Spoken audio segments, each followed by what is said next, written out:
Good afternoon, children. This is Class 7th History, chapter 1 Transition Ancient to Medieval World. Now we are going to start our topic 1 Historians and their sources. Children, before starting this topic, first we will discuss about human history. Human history is vast and as old as the human existence on the earth since millions of years. Okay, but it is not easy to study or write about all the events, changes that transpired over such a long period of time.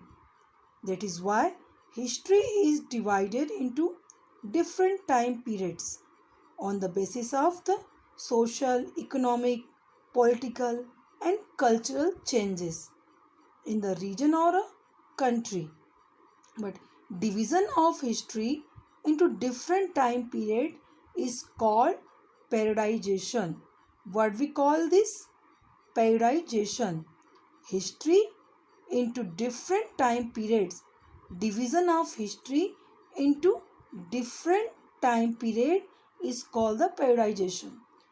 Periodization, it helps us to study and compare the lectures of different time periods. Okay, so by the periodization we will come to know we can compare, right, different time periods. So it is clear progression of events and examine the progress and transition in various field.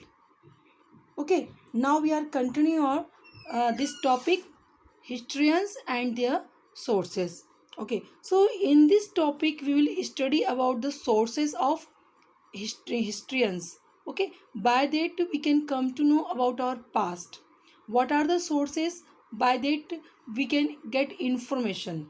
Okay, so historians use different types of sources. Okay, historians use different types of sources to learn coins, inscriptions, architectures, and textual records will provide information. Historians use various literary and archaeological sources to know about the past compared to the earlier times. Historians have many more significant written sources for the medieval period of India. Okay, now we'll see that paper gradually become cheaper and more widely available. Okay, so paper was probably introduced in India in 750.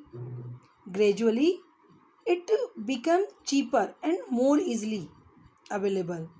Okay, so it was now how to use to create a wide variety of text in large number. Okay, and these documents and handwritten texts like manuscripts include books, holy text, chronicles of rulers, letters, teaching of saints, petitions, and all the courts record, you know, and registers of accounts, texts. Okay, so these kinds of records we can get in paper form, in printed form. Okay, but sometimes the text of manuscript was illustrated through the miniature paintings. Sometimes we can find manuscripts in illustration form like miniature painting. The rich ruler, rich people, monasteries, temples collect these manuscripts and place them in library and archives.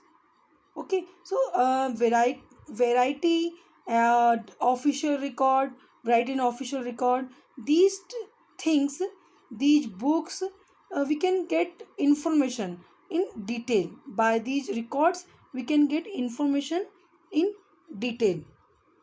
Okay, so about the system and governance of this time. While manuscripts written on a wide range of topics such as political events and religious beliefs provide important and detailed information to the historians. Okay, but however, Historians use and interpret these texts very carefully. Okay, now we will continue next topic in next lecture. Thank you.